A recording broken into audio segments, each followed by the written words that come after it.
at this time? Will you please join me in prayer, please? Father God, Lord, thank you, Lord, for this day. Thank you, Lord, for the rain and without the storms. Lord, we thank you for the city of ours. We thank you for our loving citizens, and we thank you for all the many hardworking city employees that we have. We pray that you keep them all safe and sound, as well as, Lord, that we pray for our military, both here and around the world. Lord, tonight as we come together, we pray that you give us the wisdom and insight to do what's best for the city. In Jesus' name we pray. Amen.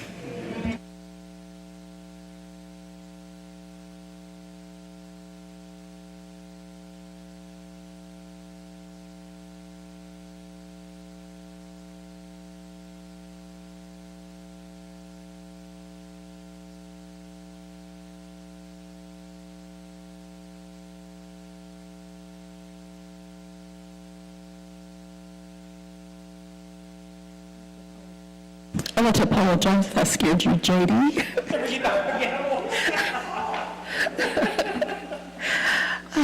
We have a couple of proclamations. We'll start out with our Thanksgiving Day proclamation. Whereas Thanksgiving is a time to gather with family and friends, to reflect on the blessings of the past year, and to express gratitude for the abundance in our lives. And whereas this holiday encourages us to appreciate our communities and the many individuals who contribute to our well-being and happiness. And whereas it is important to promote compassion, generosity, and kindness to those in need, especially during the season of giving. Now, therefore, Floyd A.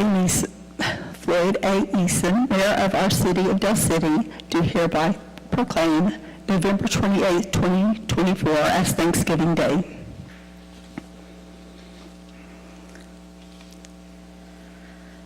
Our second proclamation. Whereas Small Business Saturday is celebrated annually on the Saturday after Thanksgiving to recognize the support of local businesses that contribute to our economy and community. And whereas small businesses are vital to our community, creating jobs, fostering innovation, and enhancing our unique character. And whereas we can encourage our residents to shop small and support local interpreters, ensuring that growth and sustainability of our local economy. Now, therefore, Floyd A. Eason, Mayor of the City of Del City, do hereby proclaim November 30th, 2024 as Small Business Saturday.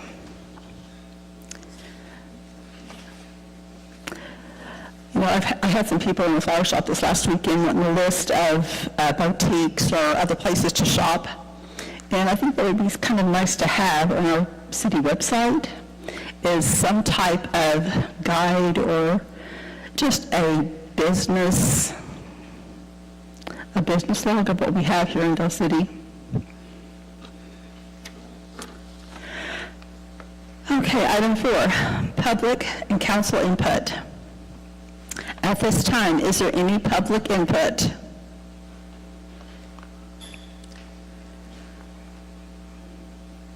Please approach the podium and state your name and your address.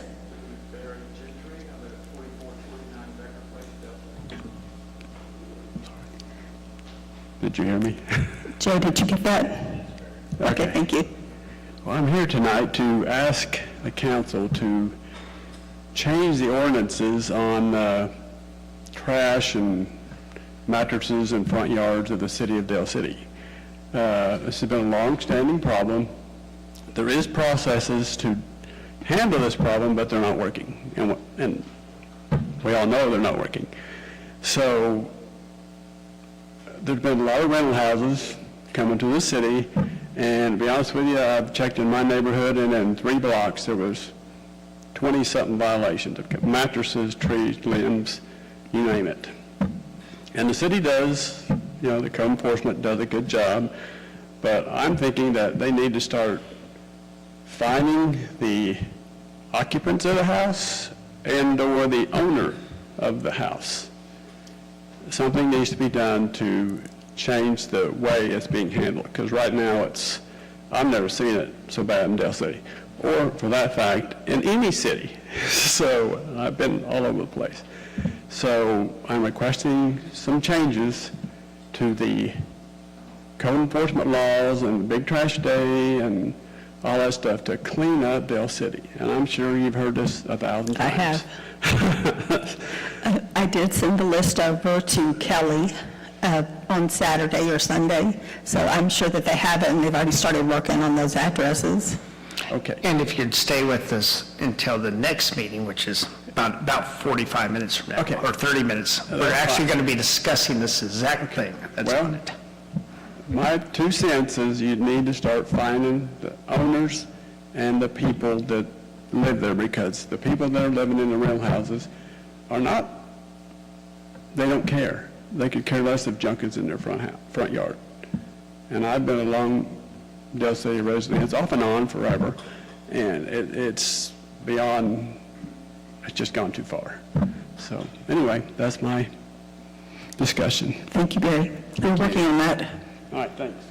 Is there anyone else with any public input?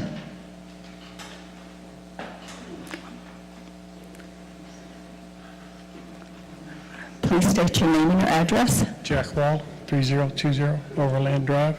I'm the guy that's been emailing about those dogs attacking me. And I just want to know if something can be done about it, or at least a warning for something, because it continues to be good. This has been going on since 2016. And this is accelerated last year, and it's still going on. The guy that's there now is a friend of the guy that was living there before. He's just continuing it.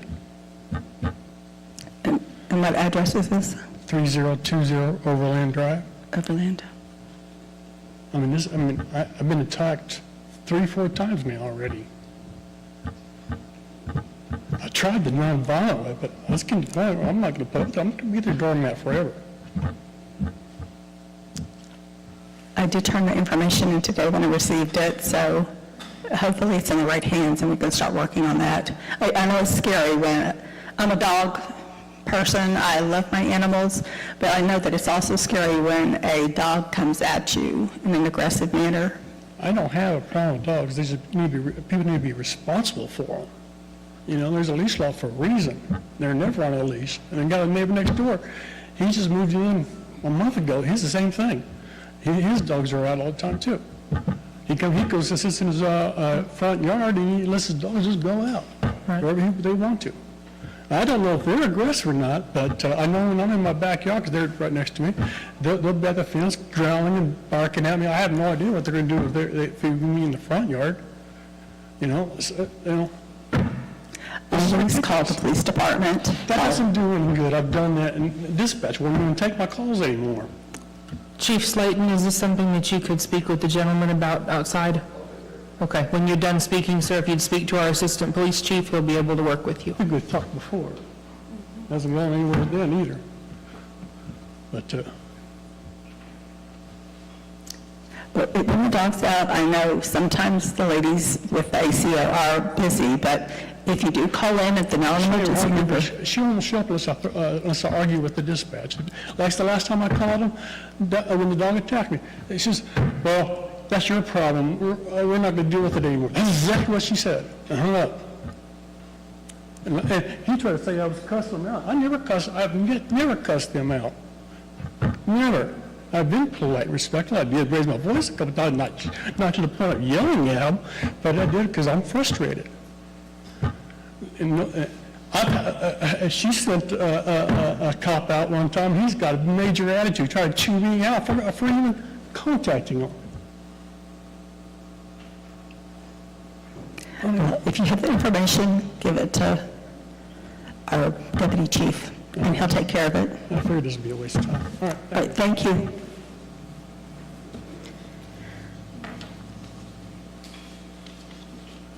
Is that all of our public input for the day?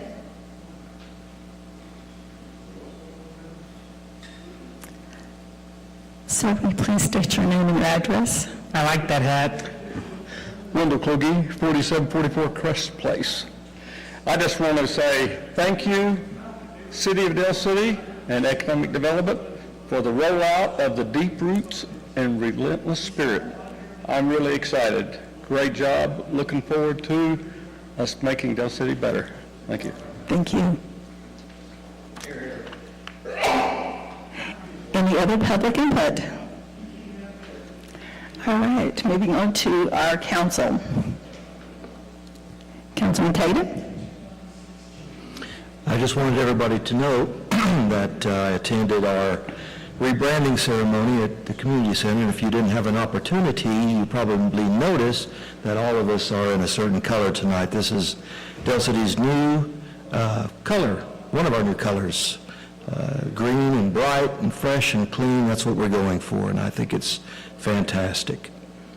Also, I had the opportunity to help put up with Councilman Dean the Christmas tree in front of the police department this year, which I hear fire brewing in the background. which was quite an experience, and I appreciate being invited to do that. Also, I had a complaint about the street lamps on Southeast 15th from Bryant to Sunny Lane were out. They have since been repaired. Thank you, Mr. City Manager, for doing that. And I believe that's all I had. Thank you. Councilman Brown? Nothing at this time. Awesome. Councilman Dean? Yes, I was driving over here, and several times I've been concerned about the crosswalks at the school. And so tonight, a young gentleman was trying to use the crosswalk and had the lights flashing, but you really can't see whether or not there's a person there, or is this part of the school's whatever it is.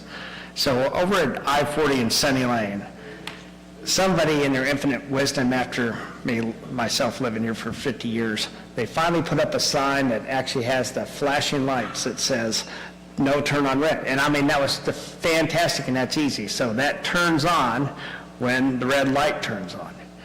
We should be able to easily put a crosswalk sign that has the same flashers on it to go and show that this is actually, that there is somebody waiting to cross that sidewalk. And so that, that might really help. Because as you see those lights go across, without very good pavement markings, and plus not very good lighting in general, it's hard to tell that that really is the crosswalk. So that was my thought for the night. Thank you. At this time, I am looking for an adjournment. I make a motion that we recess to the Del City Economic Development Authority. Second. Take a vote. Councilman Dean? Aye. Councilman Tatum? Aye. Councilman Brown? Aye. Chair votes aye. We are now in our Del City Economic Development Authority. Jim, will you please call roll? Trustee Dean. Here. Trustee Brown. Here. Trustee Tatum. Here. And Vice Chair Finch. Here. At this time, is there any public input? Seeing none, any trustee input? Item 4, Manager's Report. So to touch on, as everyone has noticed, there's new colors in town and new amazing things, but I don't want to jump into that. I let our development director take it from here, but Good evening. Well, the new brand's here. Hope everyone knows. So, I thought Tuesday night went really well. I was really excited to reveal this to you all and to the citizens. So, thank you for everyone that came out. It was great. A lot of fun. Did a lot of good for the community. Raised some money for Shop with the Cop. It was good. One thing that we didn't talk about on Tuesday night was the website. So the website actually launched that Tuesday night as well, quietly. It's still somewhat quiet, but I'm ready for everyone to experience that. So I know that I've seen a lot of action on social media. People are talking about how easy it is to use, how much better than the old site that it is. It's working well. So we're going to be making updates with any launch. There's going to be things that have to be fixed. So I would encourage people on social media that are listening to report that. I would encourage any of you that find those things to report them to City Manager Hawk, and he can report them, or you can report them directly to me, and we'll get those fixed. It's a matter of minutes to update pretty much anything on the website at this point, rather than, well, may or may not be able to update them. So I'm super excited. Very easy to use, very easy to update. Word to the wise, Karina has Photoshop. If you ask her really nice, she can really make the profile pictures look good. Yeah, so that is one thing that we're going to be doing is, this website is very photography driven. So we've got a lot of good photography in a library ready to share. I want to get everyone's photos on council and anyone that's sort of the face of Del City updated on that website. So I had planned on doing that this evening, but I think we'll hold off until next meeting to make that happen. So I had you wear your shirts tonight, asked you to represent so we could do that, and then maybe we'll do it again. Maybe if you just wear these shirts to every council meeting, we won't get sick of them. So 5 of them? Yeah. All right. Any questions, Well, comments? congratulations. I typed in on Google City of Del, or actually Del City, Oklahoma, and it's the first one, Yes? so. Yeah, this is great. I mean, we really have, I think we've knocked it out of the park across the board. Not only did we do a rebrand, which is a task within and of itself, but a website as part of that, and then also a marketing campaign that we will slowly roll out as well. So super duper excited. I hope everyone else. I'm excited to have a website that is easy to maneuver. Yes. And float around through and find information out. Yes. And you should be able to get any information. One of the goals was you should be able to get anything you need in 3 clicks or less. So if it's taking you longer than that, we haven't done our job. So hopefully you don't find anything that takes you more than 3 clicks. So, all right, that's all I have for tonight. Thank you, Kyle. The website is cityofdelcity.gov. And if they do .com or .org, it's still... Yeah, it still redirects, but Awesome. it is still cityofdelcity.gov. When you end up on the page, that is what will be in the address bar. So, Great, thank you. thank you. Okay, item 5, discussion, consideration, possible action to approve minutes of the regular meeting of DCEDA of November 4th, 2024. I make a motion that we approve the minutes as written. Second? Any discussion? Take a vote. Councilwoman Brown? Aye. Councilman Tatum? Aye. Councilman Dean? Aye. Chair votes aye, motion passes. Item 6, presentation, Dining in Del City, recipient November 2024. Presentation from the Economic Development Team on the Dining in Del City, recipient for November 2024 is Mukita Cafe, is located at 4728 Southeast 29th. So technically, we're trying something new with the presentation, that it doesn't require a vote to start off. So if we want to move right in, we're trying. You can ask Billy. It's been very hard for me, but I'm trying. Hello, my name is Karina. I'm the marketing specialist here at the City of Del City. This month, as you probably have seen on our social media for Facebook, it's Muñequita Cafe. They are the Dining in Del City recipients for November. We do have some technical difficulties with the whiteboard, but their video is posted on Facebook. It was posted November 8th. Also, just a little plug, we do have new social media that is now accessible. So we have Instagram, Twitter, they're all linked to the Facebook, so if you go on the left-hand side, you can click on those and like and subscribe. So if we could have Pam come down. We're going to present them with a certificate.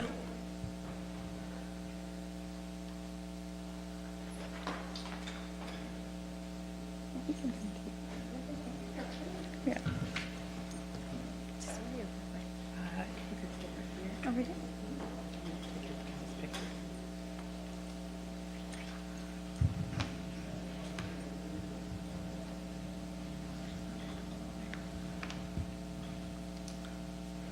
certificate. Welcome to Del City. Thank you. I can't wait to try it tonight. It's really good. JD has talked you up a lot. Would you like to say a few things about your business? Yep, you say it. Yeah, I'm a bit nervous, but. Okay. Oh, yeah. Sure. Okay. Good evening. I hope everyone is having a great day. Our family-owned restaurant is more than just a place to eat. It's a home away from home, and it's like passed down recipes, and our menu features traditional family recipes perfected over like our generations. With fresh and locally like sourced ingredients, we pride ourselves on using only the freshest ingredients. We have a cozy atmosphere to enjoy our warm and inviting ambiance, perfect for family gatherings. We want to be able to be part of Del City community and become a tasty local food that everyone can enjoy. And our Mexican flavors are made with love, personalized with our family. Our family serves yours with warmth and care. We also have special dishes each weekend, including tamales, pozole, menudo, and caldos, which is like a type of like soup. Yeah. And I hope you guys could come by and taste like our traditional foods and become of like the Del City community and our family story. Thank you guys so much. Thank you.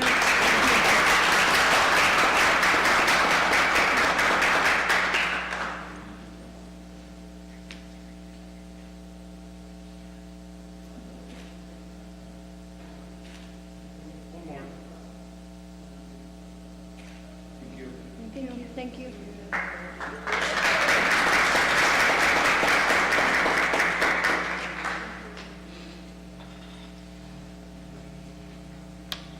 Okay, so now we're going to skip on to the sampling. They brought food over here. I believe it's rice, beans, fajitas, so, and they've included sauces as well.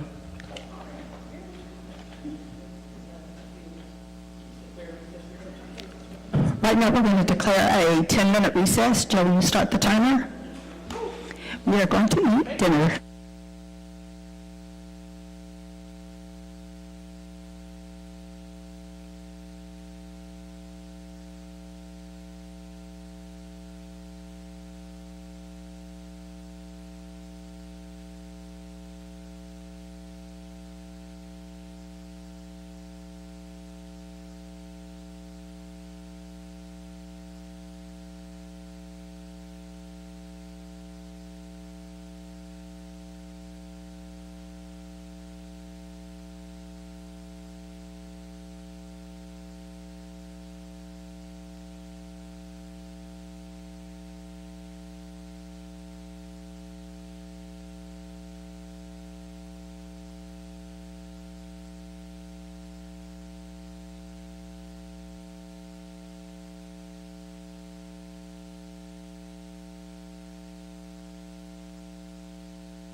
I tried for a 15-minute break, and he said, no, 10.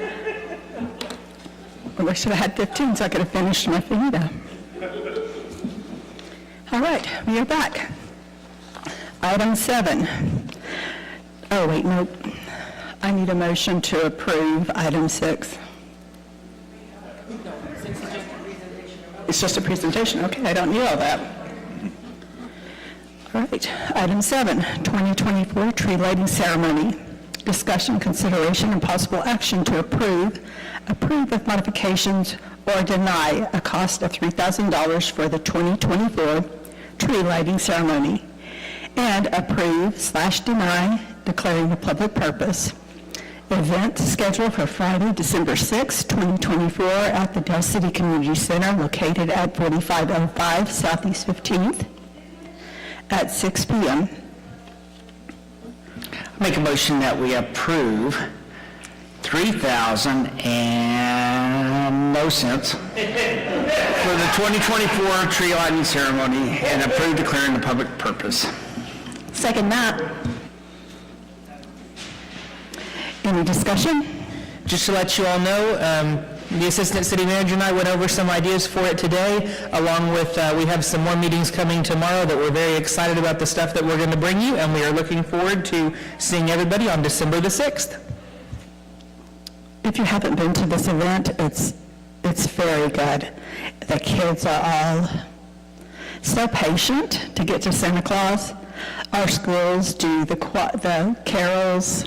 I mean, it is a great opportunity to see our community be together. All right, we're going to take a vote. Councilman Dean? Aye. Councilwoman Brown? Aye. Councilman Tatum? Aye. Chair votes aye, motion passes. Is there any other trust input at this time? If we could adjourn back to the city council meeting, we're going to give a few more minutes before our presenter gets here for the MSA. Make a motion that we adjourn to the Dell City Council meeting. Second? Any discussion? Take a vote. Councilman Dean? Aye. Councilman Tatum? Aye. Councilwoman Brown? Aye. Chair votes aye. We are back to our city council. Item 5, city manager's report.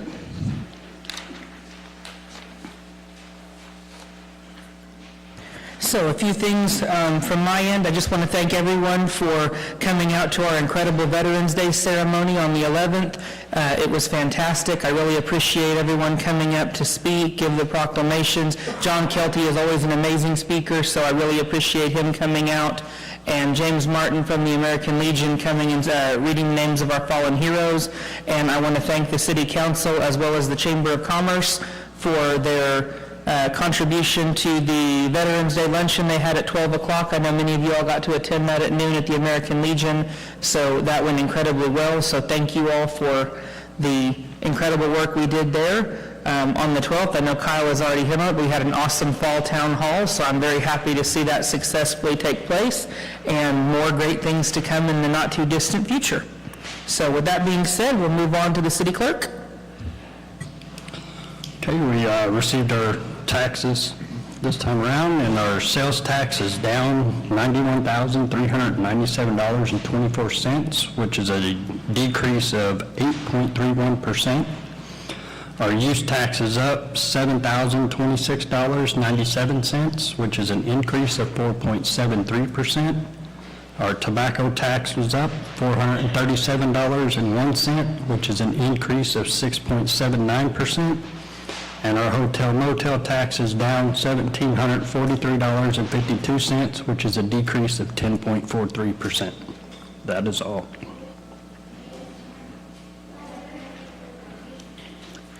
Our hotel was on an increase of 10.4. Yeah, the hotel went down 10.43. Down, okay, Yeah. thank you. Thank you, Joe. City Attorney, anything exciting? No report. Okay. Assistant City Manager, anything exciting from your end? Everything. Awesome. Director Gandy, any updates besides the EDA update? Director Parrott, are you ready to speak yet, or you want to wait a few minutes? Got it. Director Freeland, any updates on human resources? Would you like to? Oh, for your spot? Okay, very well. Chief Williams, all you.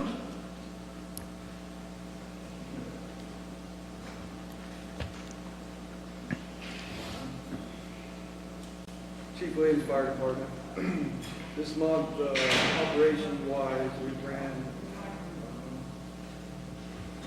Hear me now? There we go. Sorry. This month, operation-wise, we ran 384 calls for service. 277 of those were medical calls, 9 fires, 5 hazardous condition, 51 service calls, 24 good intent, 17 false alarms, and 1 other. Average response time for the month was 4 minutes, 34 seconds. On the operations side, we finally concluded our our promotional testing for the year. I'd like to congratulate Sergeant Greg Nelson, who was promoted to sergeant.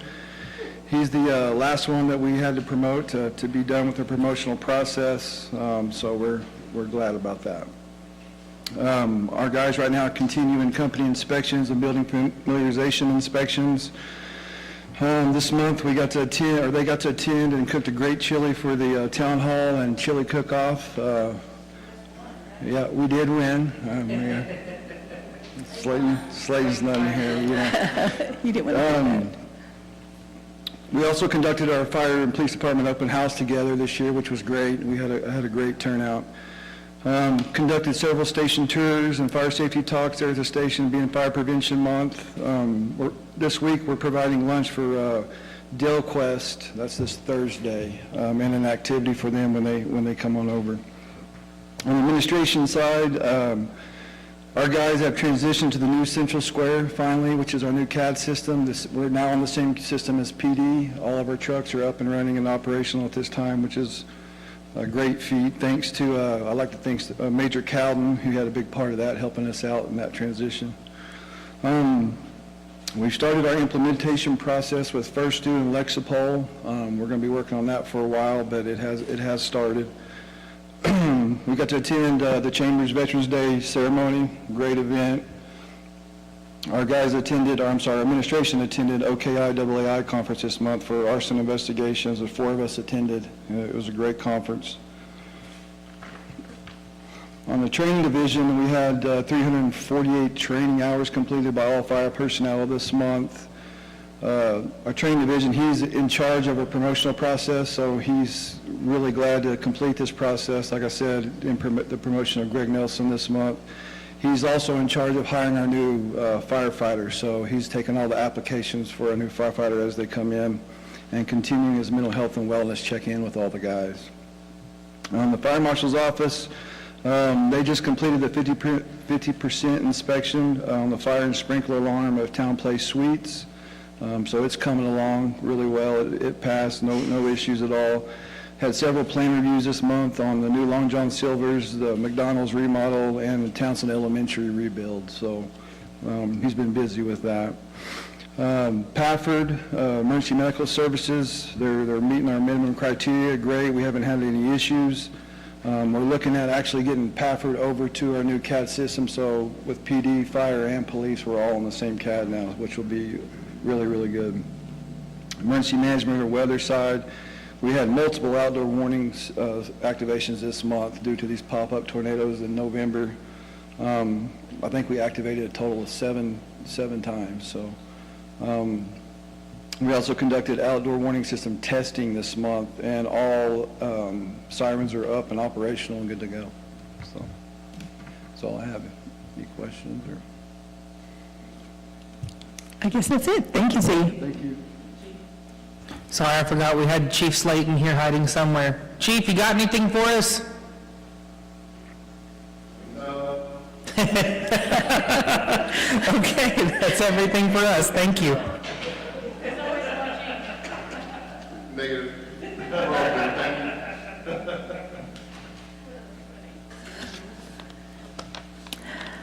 Okay. Item 6, minutes, discussion, consideration, possible action to approve minutes of the regular meeting of council of November 4th, 2024. I make a motion that we approve the minutes as written. Second? Any discussion? Take a vote. Councilwoman Brown? Aye. Councilman Tatum? Aye. Councilman Dean? Aye. Chair votes aye, motion passes. Item 7, ordinance amending the employee retirement system, defined benefit plan administered by the Oklahoma Municipal Retirement Fund. Discussion, consideration, possible action to approve with modifications, or deny ordinance number 1433, amending Del City Code of Ordinances, Chapter 15, Article 3, Division 3, Section 15-81, which incorporates the employee retirement system master defined by joinder agreement, which provides for retirement benefits to the eligible employees of the City of Del City through the Oklahoma Municipal Retirement Fund, thus to maintain a financial fit program for eligible employees, adopting a revised and restated plan as amended and reflected in Exhibit A, incorporated in and adopted by reference. Authorize mayor to endorse ordinance and master defined benefit joinder agreement, declare an emergency.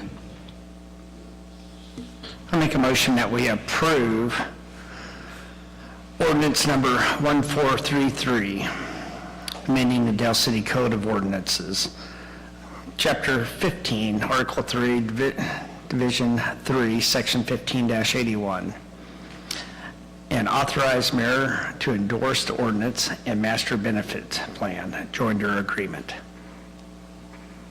I'm going to save the emergency for next. What? No, I'm going to do that next, ma'am.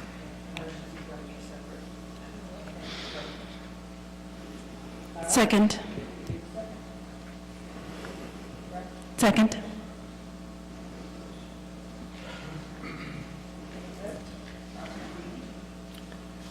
Aye.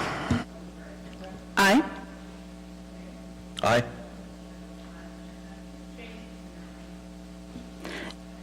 Now I'm looking for a motion to declare an emergency. I make a motion that we declare an emergency. Second.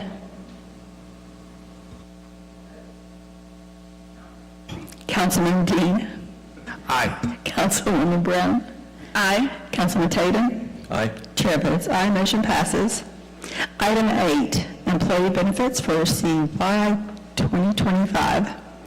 A contract, CY 2025 EAP employee benefits, ComPsych Corporation. Discussion, consideration, and possible action to approve or deny a contract with ComPsych Corporation for the administrative services for the city employees EAP benefit for calendar year 2025 for an amount not to exceed $4,037. Authorize mayor to endorse same, directs accordingly. Make a motion that we approve a contract with ComPsych Corporation for administrative services for the City of Del City EAP benefit for the calendar year 2025 for an amount not to exceed $4,037. Authorize mayor to endorse same, direct staff accordingly. Second? Any discussion? Take a vote. Councilman Dean? Aye. Councilman Tatum? Aye. Councilwoman Brown? Aye. Chair votes aye, motion passes.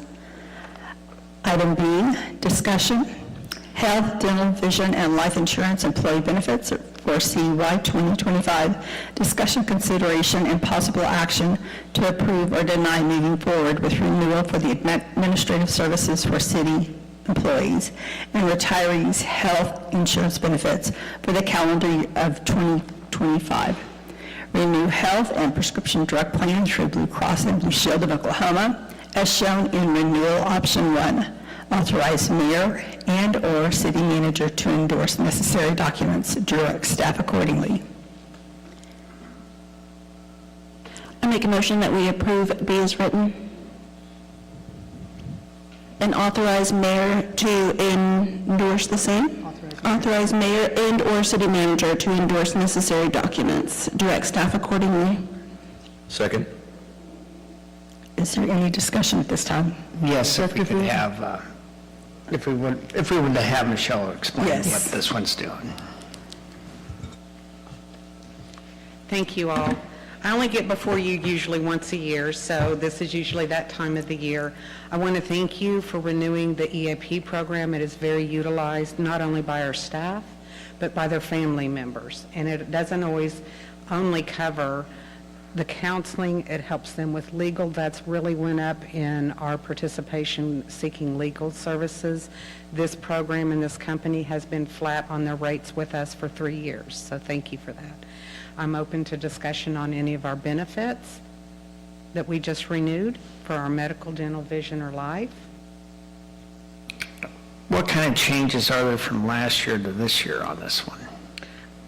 Because, the backup wasn't on this part, that's why. Sure. We did increase the employee deduction from $750 to $1,000. And we did increase the medical prescriptions. They normally would have been $15 for like your prescriptions on your generic, they went up 50%. The dental did increase by 8%, but that cost was carried over the employees. It's very minimal because they play such a small portion of it. And when Dillingham did go to market for us and did look at other dental plans, they did look at other providers for health. Del City has such a specialized program being self-funded. It's an extremely rich plan. By making these small changes that we did by increasing the deductible by $250 and the prescription, we're actually going to be able to be flat on our renewal this year. When they did give us our renewal and we really dived deep into the numbers, 43.07% of our overall cost on health through Blue Cross and Blue Shield is by prescriptions only. That's not even medical care. So we had to look at that number, and that's why we did decide to increase the prescription copay. Because we're trying to maintain this very rich plan. So that's what we did, and we were able to keep projected for the city expense at a flat of what it's projected to be this year.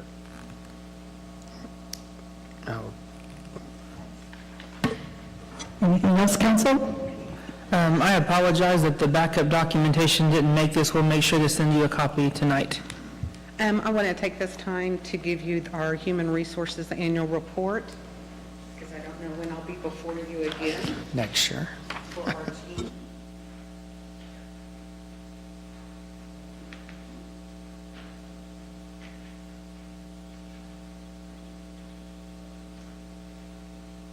I know you guys like numbers because numbers don't lie. So I'm going to give you what we have done year to date. We have posted 44 jobs, and that is through Indeed.com. When I did the report, we had 11,381 clicks on our open jobs. And they broke it down to where we can now see where we are moving and where we're trending. 8,103 were on their phones. 3,278 was actually on a computer. So we are having to move with the trends and the generations. We did have actually 2,167 start the application process. We had 1,690 total people applied with the City of Del City in the last fiscal year to date. That is a lot of applicants. And that is, of that 1,690, Ariel looked at every one of them. Someone on the HR team vetted every one of those applicants. So total for the year that we spent on Indeed was $108.94, and that's just because we did a special posting for the police department. That's pretty great. And they track all of our numbers, and they keep us compliant with FLSA. They also, if the DOL walks in, we can show that we're doing fair hiring practices because we're running everything in Indeed, and they keep all of these numbers for us. Onboarding, all new hire information is completed within 1 week of hire. And we are averaging less than 2 weeks from the time that they apply till we get them here in-house and start their onboarding process to get them out into the workforce for us. That's pretty impressive by the HR staff. On the onboarding, as I said, within the first week. We have everything covered. I'm not going to go over each line item. The next thing I want to touch on is training and safety, which Tracy has taken over and she's really ran with. She did go to training and she is now a certified for OSHA 511. That is her first step into safety officer. She's got another class in 6 months that she will be as certified as she can. 201 employees received training from the HR office. That's outside of what your police and fire will report. 201 employees. That's a total of 883 hours for our staff that's been trained through the HR training program. Tracy also updated with her new certification as the safety specialist. She is touching on everything out at Public Works. She started with the wastewater treatment. Is that right? Water. And she has put together and updated their programs and their health and safety programs, and there's a list there for you. Sorry, water treatment, my fault. Thank you. Water My fault. treatment plant. No, thank you, JD. And this document is very huge. It's a really large document that's required by OSHA, and she has really stepped in and had great participation by our fire marshal, by police, by everybody's helping her that's involved in to get learning. It will just have to be changed per division to make sure that they're OSHA compliant if OSHA ever comes in the door. So that's her goal over the next year. CPR certification classes were made available to all city employees, and it was a voluntarily basis, and we got 49 employees CPR trained. The mandatory jail and medical training that was located and assigned to the police communication officers, so they're certified in that. Virtual training is going to be moving from the Teams platform to LocalGov.U. And that is going to allow the police and fire to track any training that they do through this platform, and their CLEAT hours will be through that. So, employee appreciation, we were able to show 177 employees were recognized.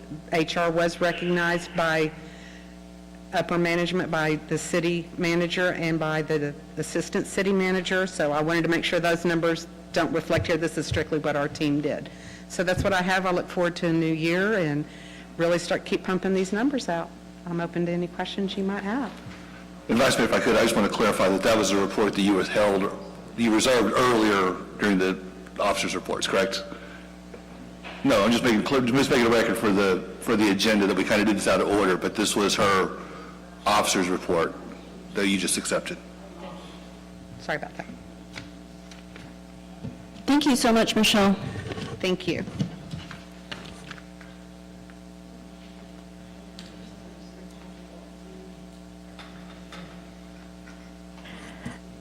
Okay, we'll take a vote. Councilwoman Brown? Aye. Councilman Tatum? Aye. Councilman Dean? Aye. Chair votes aye, motion passes. Item 9, surplus miscellaneous equipment. Discussion, consideration, possible action to approve or deny declaring items listed in Appendix A as surplus and authorize final disposition of these items as approved by the city manager. I'll make a motion to approve item 9 as written. Second. Any discussion? Oh, here she comes. Do you want the surplus items back? No, nothing comes back. I just wanted to provide clarification because Councilman Dean called me earlier and asked a really great question. I know that it looks like we're getting rid of a lot because we are getting rid of a lot. This is not new equipment that you guys have approved the purchase of recently. This is 20-plus years of equipment sitting around the Public Works facility that should have been gone 20 years ago. So just wanted to clarify that. Thank you, Brittany. Take a vote. Councilman Tatum? Aye. Councilman Dean? Aye. Councilwoman Brown? Aye. Chair votes aye, motion passes. Item 10, resolution CDBG grant project closeout. 18515 CDBG CR20. Discussion, consideration, and possible action to approve or deny resolution 11 2018-2024, acknowledging and accepting the complete projects of purchasing the Mid-Dell Youth and Family Services Building, providing citizens with the utility assistance, and hiring Connolly Paving to pave the Eagle Lake walking trails and parking lot. All final costs have been incurred or obligated to make final payment to the contractors for grant number 18515 CDBG CR20. Make a motion that we approve Resolution 111824, acknowledging and accepting the completed projects as written for grant number 18515 CDBG CR20. Second. Any discussion? I think that these have been excellent projects that we got done, and of course, we have to keep the maintenance going. So one of the things is, I think at the Mid-Dell Youth Family Center, is that somebody ran over the sign shortly after we put it up, and I was just wondering, if we could look at trying to, I believe it's a sign out front, and I might be totally wrong, but if we could look into that part. But these are fantastic things that we got done, and appreciate it. And it was all done with a grant. That is amazing. And Kelly and I are excited to do this grant for the next 20 years, right? Yahoo! All right, take a vote. Councilman Dean? Aye. Councilwoman Brown? Aye. Councilman Tatum? Aye. Chair votes aye, motion passes. And the next item, let's table this for 2 weeks to the next meeting, which is December 2nd. We're tabling item 11 and 12 for 2 weeks until which, December 2nd? Yes. I make a motion that we table items number 11 and 12. Let's do that one vote at a time if we could, since they're two agenda items. I make a motion that we table item number 11, executive session, until December 2nd, 2024. Take a vote. Councilman Dean? Aye. Councilman Tatum? Aye. Councilwoman Brown? Aye. Chair votes aye, motion passes. We are looking for, Make a motion that we table item number 12 until December 2nd, 2024. Second. take a vote. Councilman Dean? Aye. Councilman Tatum? Aye. Councilwoman Brown? Aye. Chair votes aye, motion passes. Any other council input? Make a motion we adjourn to the Dell City Municipal Services Authority. Second. Take a vote. Councilman Dean? Aye. Councilwoman Brown? Aye. Councilman Tatum? Aye. Chair votes aye. We are now in Dell City Municipal Services Authority. Joe, will you please call roll? Trustee Dean. Here. Trustee Brown. Here. Trustee Tatum. Here. Vice Chair Finch. Here. Thank you. Any any public input at this time? Seeing none, any trustee input? I did just want to make a mention that I was lucky enough to get a tour of the fire department, the police department, and the water department with my mother and my aunt, and I really had a great time. It was really, really wonderful to see all of the great things that Brittany has done down at Public Works, all of the cleaning that has been done. We all saw it, and everything has really just looks really good out there. So I appreciate that, and I just appreciate our team being so welcoming to tour and give that time to me and my mom and my aunt. So thank you guys. And I've got, I think that the city looks great. It was nice for the flags to come down and for the stars to go back up. So that was nice. For next meeting, can we have an update on our water plant projects? Yes. Thank you. Okay. Item 4, manager's report. Nothing at this time. Director Parrott, do you have anything regular? Before we get to the next part? Yes, okay.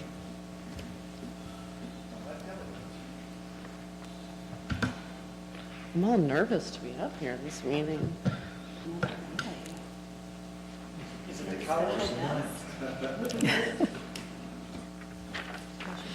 Thank you, ma'am.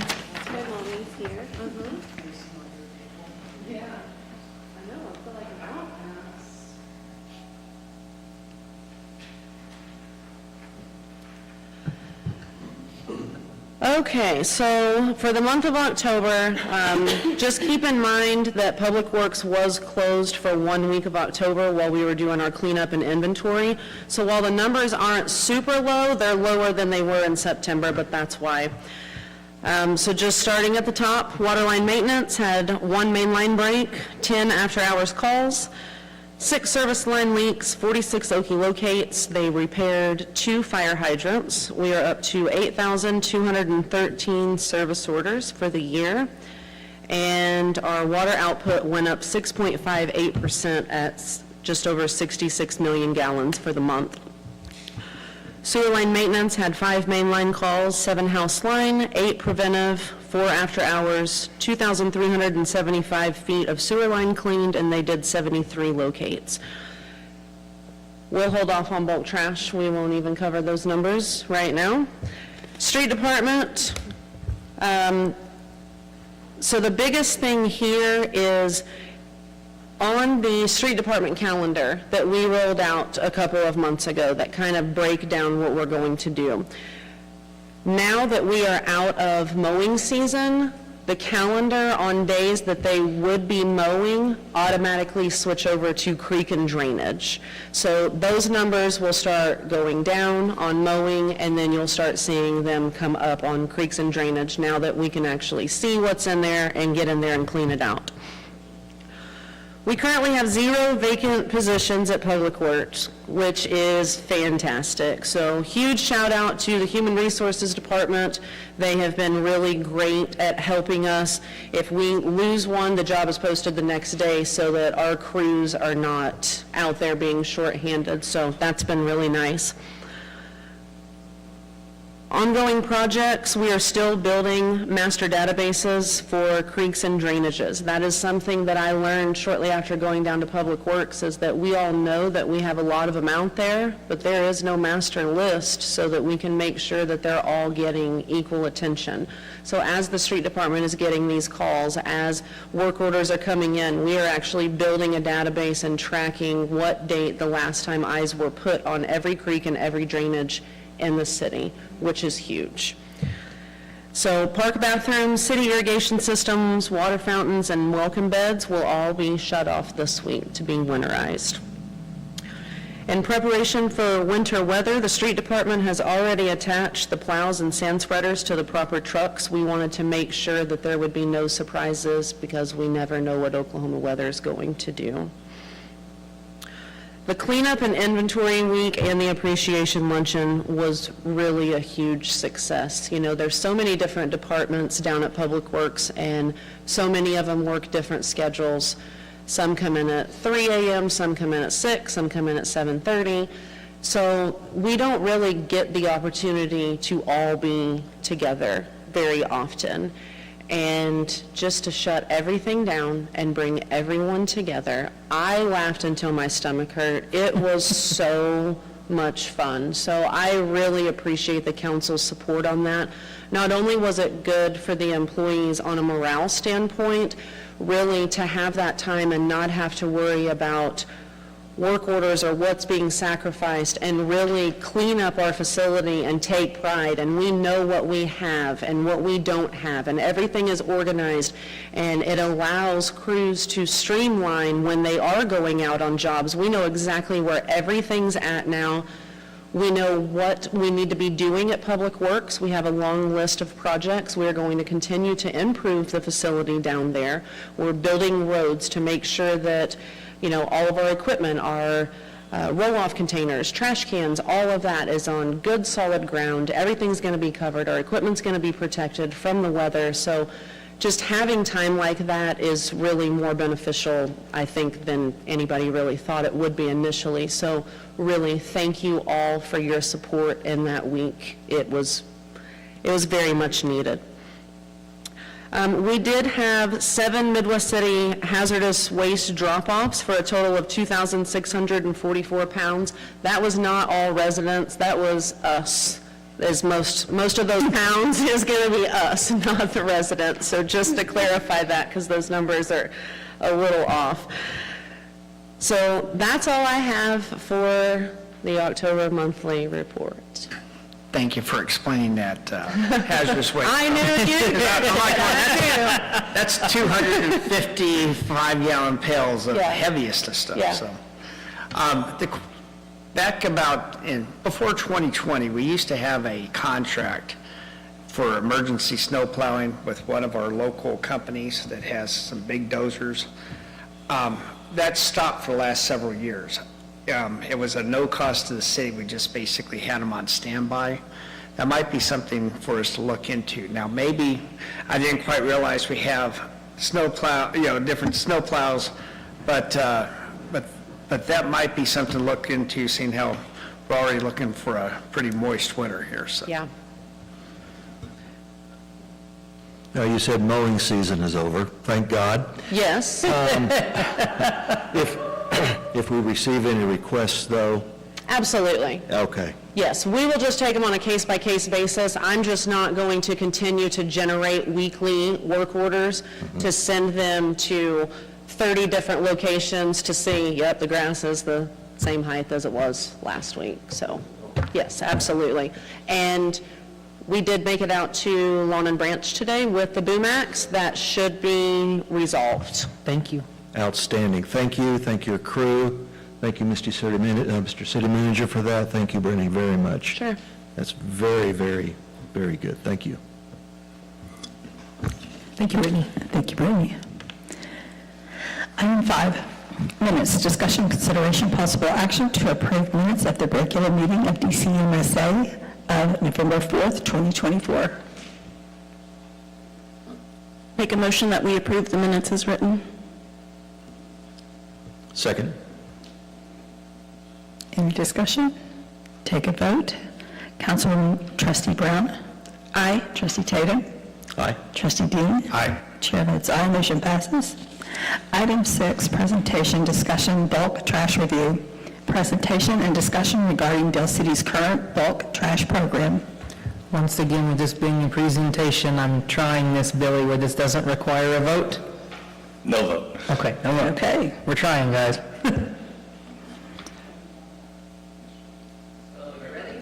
All right, come on up.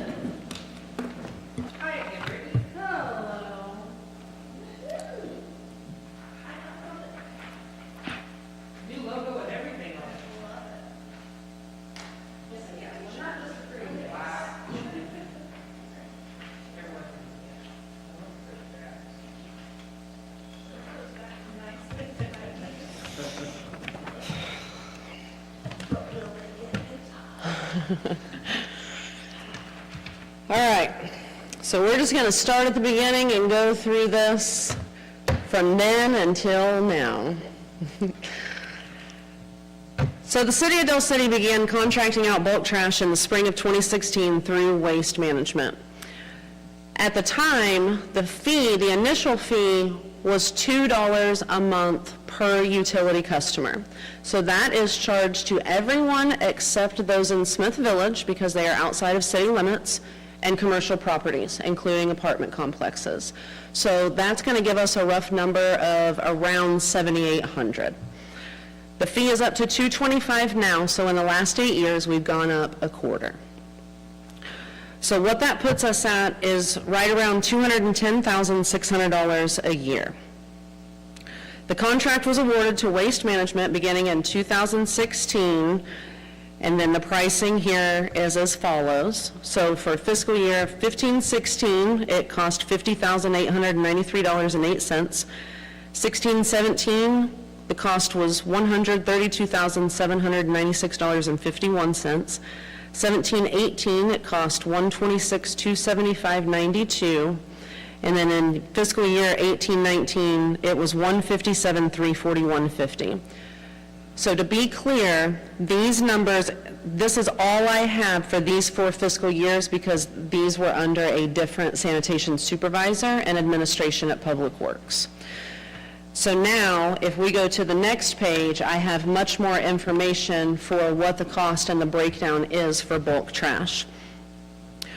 So for fiscal year 19-20, through Waste Management, we had a total cost of $171,990.93. That is broken down in between 2 pickups that year. So pickup 1 ran around $98,935.18. They spent 576 hours picking up for a total of 470.44 tons. Pickup 2 was around $73,055.75. They spent a total of 409 hours for 436.94 tons. So if you go through, you can see what the cost is. The middle column, fiscal year 2021, if you all will remember, that was the year that Republic Waste Service won the contract. That was probably one of the worst bulk trash years the city has ever seen, not only for the residents, but also for staff. So the next year, we immediately went back to Waste Management for the next 2 years until we decided to bring this in-house at the end of last year. So keep in mind, when we're talking about the average price of the last 3 years to contract bulk trash, the year that we used Republic is not included in those numbers because those numbers are not accurate and they are not a good representation of what that year looked like, so I threw them out entirely. This is only going to be the 3 years that we used Waste Management. So with that being said, the average price of the last 3 years to contract out bulk trash is around $198,062.25. Based on these numbers, the estimated average monthly pickup tonnage should be around 37 tons per month. Based on our current numbers, we've picked up an average of 35.7 tons per month since October of 2023. This number has decreased partly because we no longer take brush to the landfill. It goes straight to the burn curtain. That has made a huge difference in our landfill cost, and we're really proud of that.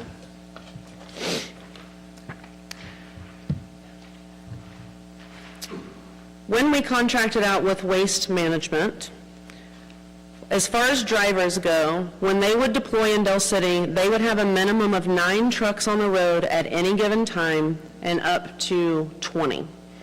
They operated both rear loader trucks as well as knuckle booms, and the rear loader vehicles would have multiple people on them. Their drivers would work 10 to 12-hour days, including the landfill time, to hit that 5-day mark to make one pass through the city. So staffing alone is night and day versus what we get contracting it out versus what we have in-house. The scheduling was the biggest issue whenever we used Waste Management because we were completely at the mercy of their schedule. Options were extremely limited due to availability, which resulted in several pickups being near a holiday. And there was no guarantee that the weather would allow residents to take advantage during our set time, but that didn't matter. If the weather did not allow, we were still locked into that week that they were coming, whether we were ready or not. Residents complained that bulk trash would fall around Memorial Day, Halloween, and Thanksgiving more than once. When it would fall around Halloween, it caused a lot of public safety issues and concerns about giant piles blocking visibility of children walking in the street. When we would receive complaints of a resident getting skipped or not picked up, we could not assist them. We had to refer them to Waste Management, and we had no control over the level of service that they received or what the outcome was. We would typically only know 30 to 60 days in advance, and we would have a short window to notify residents for fall pickup because their contracts go fall, then spring. So we would hit the first of the fiscal year, immediately go for contract, boom, it's almost time. So we had a small window to advertise that fall pickup.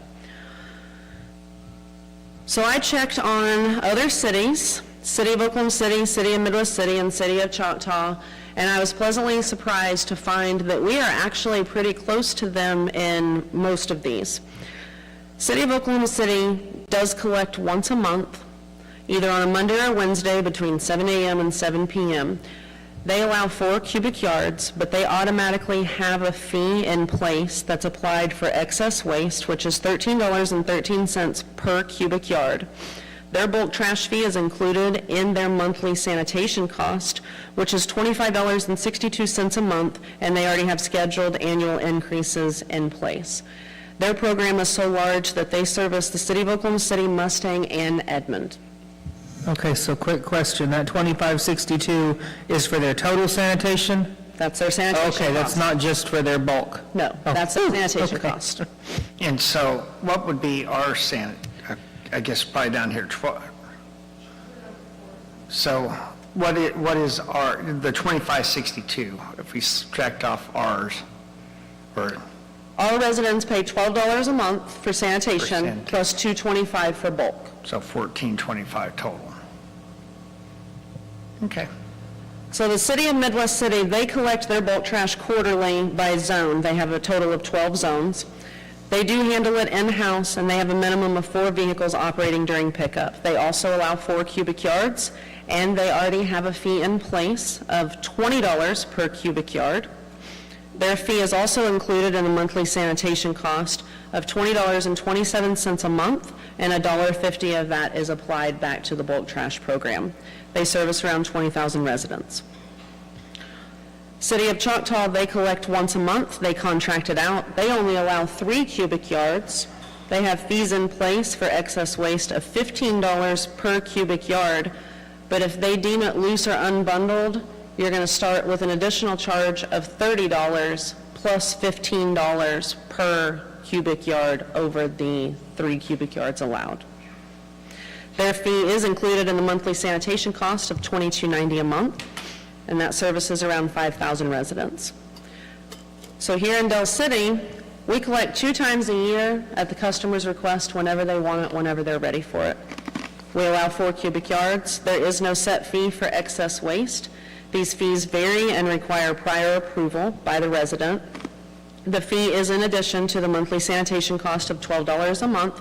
The fee is $2.25, and we service around 7,800 residents who are eligible for this service.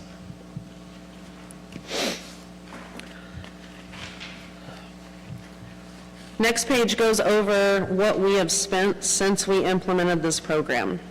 This was initially introduced to the public in October of 2023 because we did not know what to expect. The initial plan was we were going to roll it out zone specific.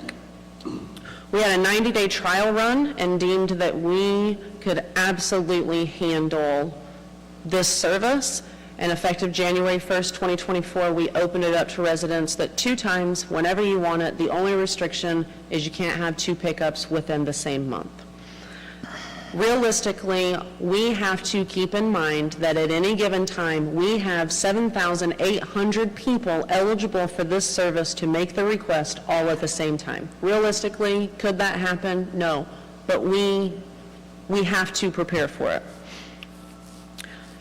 Staff pulled a report of all bulk work orders for the last year to pull the average turnaround time for 10% of each month. So as you can see, starting in October 2023 all the way up to October 24, our longest turnaround time was 5 days, and that was in the month of September.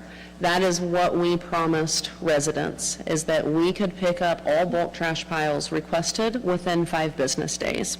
We had some months that the average was 0 days. We were picking them up within an hour of them being requested. A lot of this is determined by staffing. The sanitation department has had a rough year, and unfortunately, if they go down even 1 employee, that's going to be, we have to still have commercial sanitation, we have to have residential pickups. Those things are, they go in order. Then it goes to bulk work order. I want to give a shout out to the sanitation supervisor, Chris DeHaven. He is one of the most amazing city employees that we have at Public Works. He has jumped in and done everything in the sanitation department to make sure that we are hitting our goals and not letting our residents down with the promises that we've made for this program. So I really appreciate that. This is going to also go over what the tonnage is and what our landfill costs have been per month. So we are steadily going up. I'm sure with the cold weather, we're going to go back down a little bit until the spring. Please keep in mind that this program is still fairly new. We just hit our 1-year anniversary. So the fact that we have had this much, I am very proud of it, and I'm very proud of the sanitation department. Next page. During the week of November 4th through November 8th, sanitation drivers were asked to document any residents that had what appeared to be a bulk pile or something that could constitute a bulk pile in their yard. The total for the week was 139 piles, which equates to 0.02% of the houses that pay and qualify for this service. To clarify, these numbers constantly fluctuate. Just because they saw them in that moment does not mean that 5 piles were not put out on that street after they got done dumping the trash. So I just want to be very clear, these numbers are only true for the moment that they saw these piles. So on Monday, 17, Tuesday, 26, Wednesday, 37, Thursday, 39, Friday, 20. I have broken them down by ward, how many of those came out of each ward per day. So for the 139 piles for that week, Ward 1 made up 20%, Ward 2 made up 39%, Ward 3 made up 23%, and Ward 4 made up 18%. Hey, Scott, you win the lowest. Going to the next page. This question comes up a lot. Where is the disconnect between the city and the residents? Why do people not know? I cannot tell you because it's been in the April 2024 newsletter, the July 2024 newsletter. I went back and pulled social media posts. We made specific posts relevant to this on January 2nd, 2024, April 15th, 2024, June 3rd, 2024, June 7th, 2024. None of those include the countless nights I spent on Facebook trolling the Del City groups and responding to anything and everything that I saw. This information has been on our website under the sanitation division. Code enforcement has handed out hundreds, if not thousands, of courtesy notices. It has been discussed at the council meeting of February 24, March 24, April 24, May 24, June 24, July 24, August 24, September 24, October 24. In fact, the mayor actually had a running joke comparing me to Beetlejuice that if you said bulk trash 3 times, Brittany would appear because it was talked about so much. You're welcome. Thanks. It was on the front of the utility bills beginning January 2024 up until July of 2024. Beginning July 29th, 2024, we changed the information that was on the back of the utility bill, made it relevant and pertinent, and it has been there ever since. And we have some of the greatest neighborhood watch associations that any city could ask for. I had Joe Satterwhite pull the Del Air Defender and verified that it was in at least 5 of their newsletters. I know that Wendell, I know that Del North talks about it. I know that Hartsdale talks about it. I know that Kelly has tagged in and started attending these meetings. Code enforcement tags in and has attended these meetings. We have flyers everywhere on every city building. So I don't know what the disconnect is. I truly don't. I do not feel like this is a failure on the part of the city. I do agree that no matter how good something's working, it can always be reviewed and you can find a way to do it better, but that doesn't mean that what we're doing is not working. I feel like we are trying to get the word out the best that we can. The next page goes over the initial resolution that was passed back in 2016 that established the fee for bulk trash. It says in here, at the beginning of each fiscal year, the charge to residential accounts will be adjusted to match the expected cost of the service to be provided in the upcoming year. I'm very proud that we have found different ways to keep that cost without having to increase it a dramatic amount. Things like the burn curtain. So where does this fee go? The following expenses are paid in full or in part by the bulk trash fee that is collected. This takes care of landfill cost, employee cost, administrative cost, fuel and maintenance, insurance, both vehicle and liability for the knuckle booms, any tort claims that come in, the burn curtain, it covered the initial purchase, and it continues to cover fuel cost, maintenance, and manpower cost, future capital outlay purchases, facility cost, equipment cost, and any unexpected weather events. So we can definitely account for where the 225 is going. Can I interrupt? On the future Absolutely. capital outlay purchases, some people call this a sinking fund as well to replace the bulk trash trucks and the knuckle booms. Are we actually, do we have a timeline in actually making sure that we're got enough money coming in to try to start replacing some of those? As we're looking at costs, we might really need to look into that. That is so- where let's just say that, it's $150,000 for a trash truck, for a Right. bulk trash truck, that we maybe say that it lasts for 5 years or 7 years, that's $25,000 a year. A year to set aside. Times 3, so that's $75,000 that we need to be set aside for Per year until we get for to that those future numbers. capital outlay. Kelly, can you give us an answer there? But no, I mean, we don't need, she's going on, I think that, I mean. Yeah, but so it's not all there, and that's what I just wanted to bring up, is that we need to make sure that we really are looking to all these things. Correct. Thank you. And then the last page, these are just procedures that we have established since we've rolled out bulk trash that I think it's great that we're all on the same page and you all are aware of. Because there is a fee being collected for this service and residents are limited to 2 per year, we have established a policy and procedure that only those listed on the account have the authority to request this service. Sanitation employees do not have the authority to remove bulk trash from someone's property without a request. If a customer calls to cancel the request prior to the driver's first pickup attempt, we do allow them to cancel, and we do not charge them for one of their 2 bulk trashes.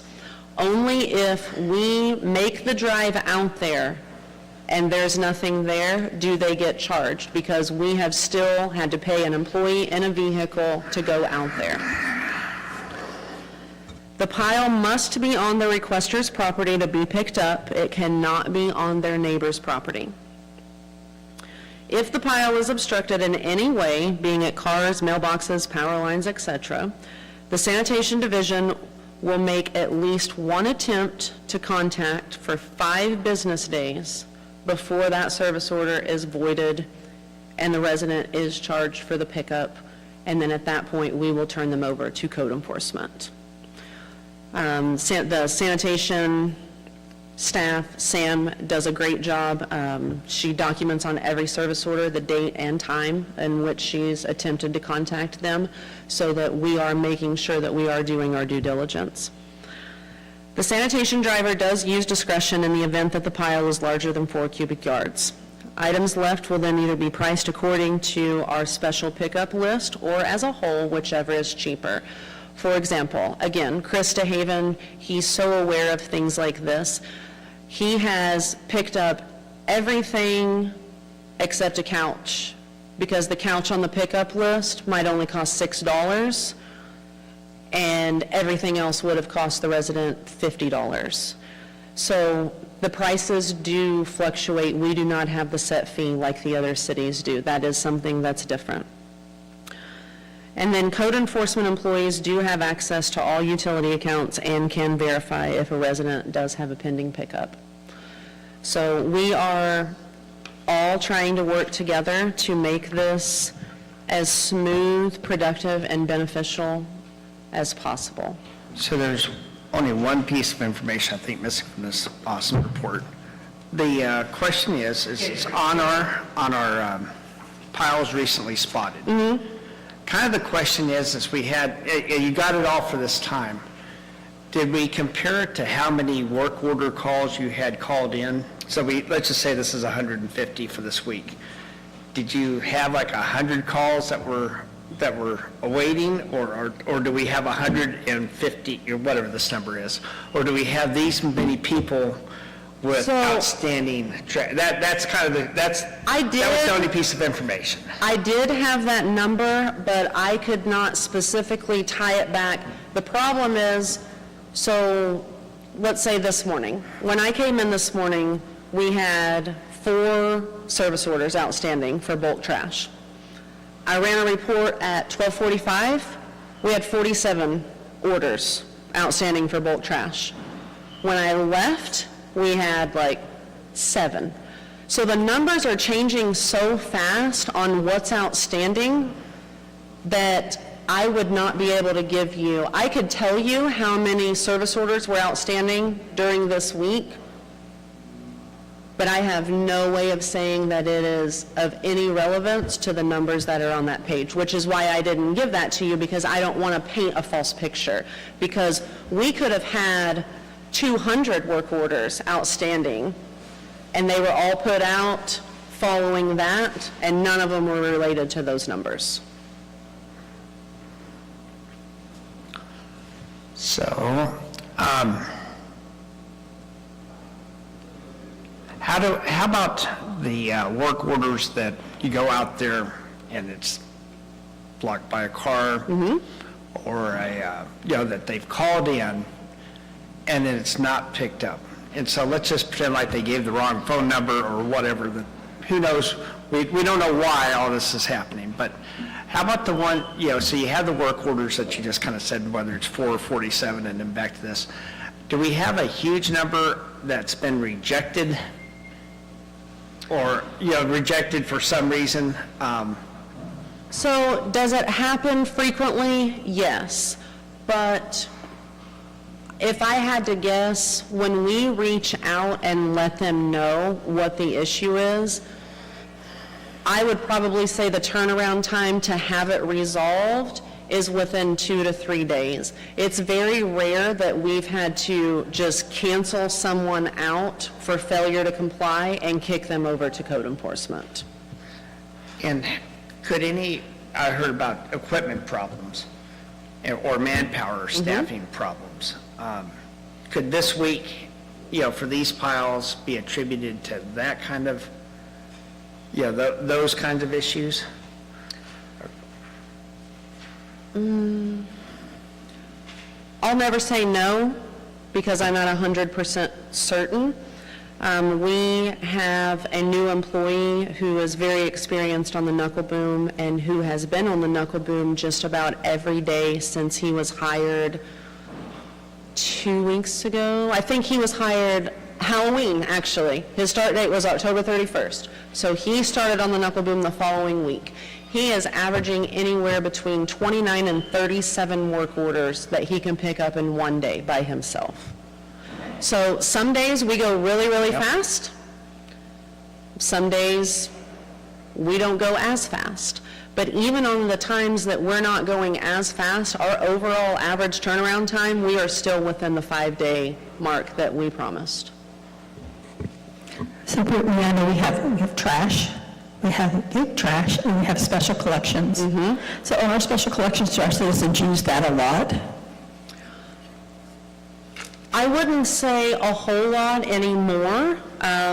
Prior to them controlling the bulk trash, it was a great option. I have furniture, I don't want to wait 6 months to get rid of it. Sure, charge me the $12. Now that they have control, okay, I'm going to throw the furniture, and then I'm also going to walk around my house and find everything else that I can throw out there to get my 4 cubic yards worth. So now we're leaning more towards the bulk trash and using the special sanitation pickup for the overage more than vice versa. Right, I like the bulk trash, I like it at my convenience, because sometimes I couldn't get all my stuff out in the spring, or I couldn't get anything out in the fall, so I would lose that date. This way, it's at my discretion. When I have time to get it out there, then I can call. But I don't understand how and why people think that it's just all right to put trash on the front yard. I have a question for you, Ms. Brittany. Sure. So as the workers are going around on their weekly pickups for your weekly trash, is there a way, and I know this is asking a lot, but how can we start spotting the ones that have not been called in? I think for me, that's where I get stuck, because I don't know if that particular pile has been called in yet. So is there someone that's going around and saying that pile has been there for a while, it hasn't been called in? At the 5th day, then we actually give a notice, is that correct? And are we making those notes? So, the sanitation drivers are not going to be that person, what you're asking. Do I think that that is unrealistic? Do I think that we could somehow develop something that mirrors that? Yes. That is not something that's happening right now. Like I said, the only time that we and code enforcement work together is if a request comes in, and if after 5 days we've not been able to pick it up, then we will kick it over to code enforcement. So then our neighbors and our residents, we just have to be vigilant, know the number, and call that in, give that a few days, and then at least help with that process of identifying where some of those large ones are. I'd also, since I just have a little bit more time here, while you were discussing with Midwest City, it looks like they do also still have designated big bulk days. And then they can still have some free ones, is that right? They just go straight 4 times a year. 4 times a year. Yep. But they do, those residents know exactly when that's going to be. As we discussed, starting to come up with some solutions, I know just that 2 times a year, it's better that we can do it anytime we want to, but maybe it would benefit us to have certain designated days, just to come up with some solutions. I just still have the availability to have it picked up at whatever time, but maybe, a designated, maybe around the wards like Midwest City does, and we still do it and not have it, somebody else do it, but we still got to come up with some kind of a solution. And maybe for our residents, they need to know this is the day. Because like you said, we have so many announcements that have been made, and people still will see their neighbor put something else out, and then that neighbor says, oh, big bulk is going to come, so I better start putting my stuff out too. So then the neighbor does it, and then the guy down the street was like, oh, I see a big pile over there, maybe I think big bulk is coming around, I'm going to go ahead and put my trash out there too. But after it's sit there for a month, or 2 months, or 3 months, I mean, somebody has to notice. You would assume that our residents would know. Call code enforcement. They've got to do something. How about this question, and it might be good for Kelly, is this, and maybe for Kyle to see about computer-wise, is there, for your list that you have, so I'm sure that you type in, you have the work orders for every single one. So whenever you drive over on Overland or whichever one we want to, whatever street, and you come up to this address that has this pile, any of the piles, that code enforcement could look and already know automatically without having to call and say, hey, how about this one? Hey, how about this one? That seems like a big waste of time. And that's what they're doing. Yeah.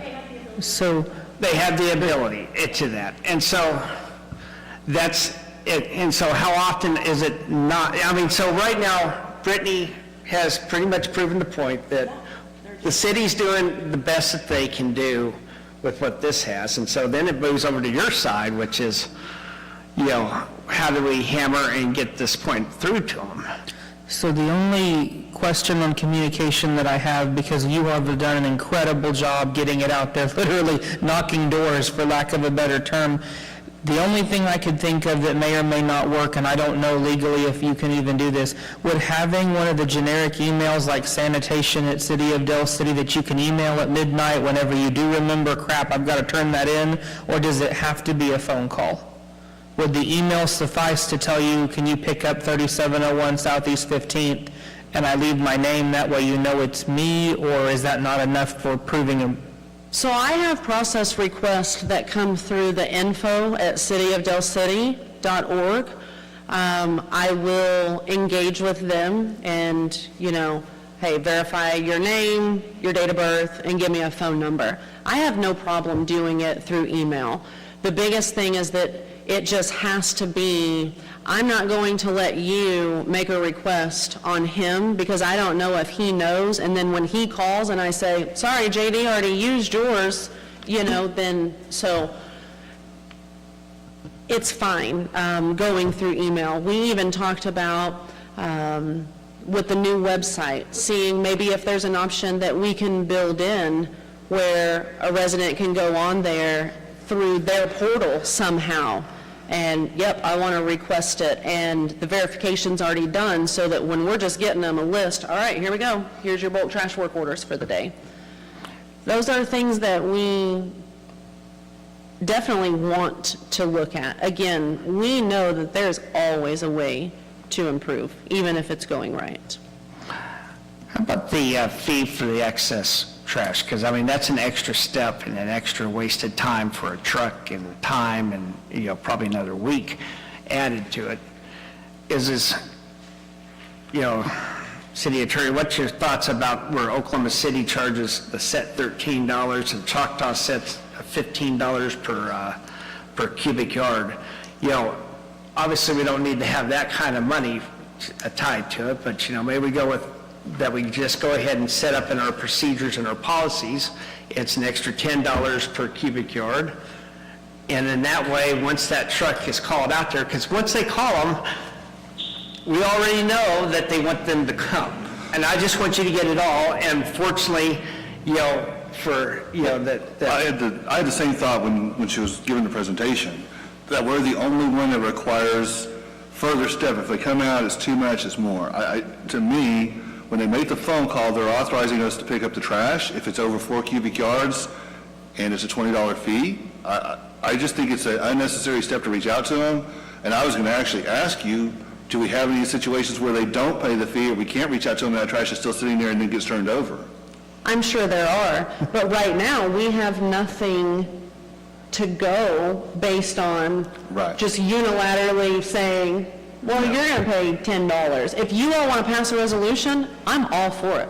I'm sure my sanitation drivers would be thrilled to have to skip that step. Is there anything else that they would be thrilled by? And that's, of course, why we're having this thing. We're trying to solve this problem, so that's what I'm saying is because that was the amazing thing there. Is there other good things? Can you think of? Yes, you can. It's going to be very expensive new trucks and whatnot. What are you doing to me, man? Well, I think it goes to the fact that we're obviously not up there where everybody else is. We've got to at least be a little bit more realistic with this fee since we have bought those new booms, and maybe in the future that would help with an extra driver, or in the future an extra truck. But I do see the importance of needing to know what would make this easier, what do they believe those solutions would be, what is going to make those make them happier. We do want to know that. We're halfway through the useful life of these trucks we have now, and we haven't started to really pay for the next one. Yeah. Yeah, I really would like to look at those resolutions and the fees next time. Going back to, I just want to touch base. I know you're trying to jump in there. Give me just a second. I'm sorry. Going back to, setting specific days, times, weeks, whatever that looks like. The only thing that I would ask that you keep in mind is if you go back and look at waste management and within their 5-day period, and sometimes it extended over to the next week. Look at how many employees that took, how many hours that took, how many vehicles that took.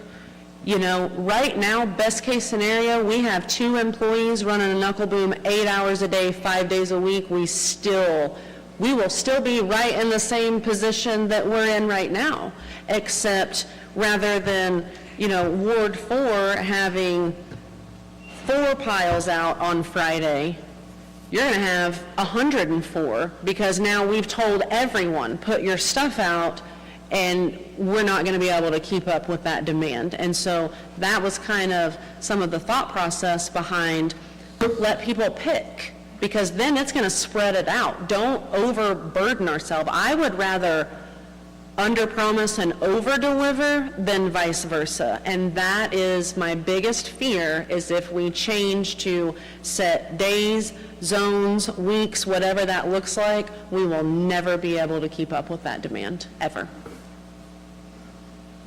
Mr. Tatum. First of all, Brittany, I'd like to compliment you on all the advertisement you've done on Facebook, social media, et cetera, et cetera. I think that's very good. But you know as well as I do, a lot of people don't pay any attention to that. They don't read their water bill. The only thing they look on their water bill is the price, and they pay it. Any notes you put in there, they just bypass it. A lot of people do. I think there is a disconnect because I think the system itself works pretty good. The 2 times a year system is a good system. But if you have somebody on your street that puts out trash, and I'll reiterate what Councilwoman Brown said, you get 12 other people on the same street, they're like, oh, it's trash day, I'll put my trash out. Well, they haven't called in, so that trash sits there and sits there and sits there. So I think there needs to be something somehow, if it's the sanitation crew picking up that one bulk trash, if he notices another 12 on that street, he calls in those addresses, and you check it in your system. No, those other 12 people have not called in. So could a notice be put on their door, hey, if you want this trash picked up, we could do it next week. This will count as one of your trash days. Is that even possible? Or could you have a supervisor go through the streets and note the trash? Let me ask a quick question, because I Okay. think I might have an answer.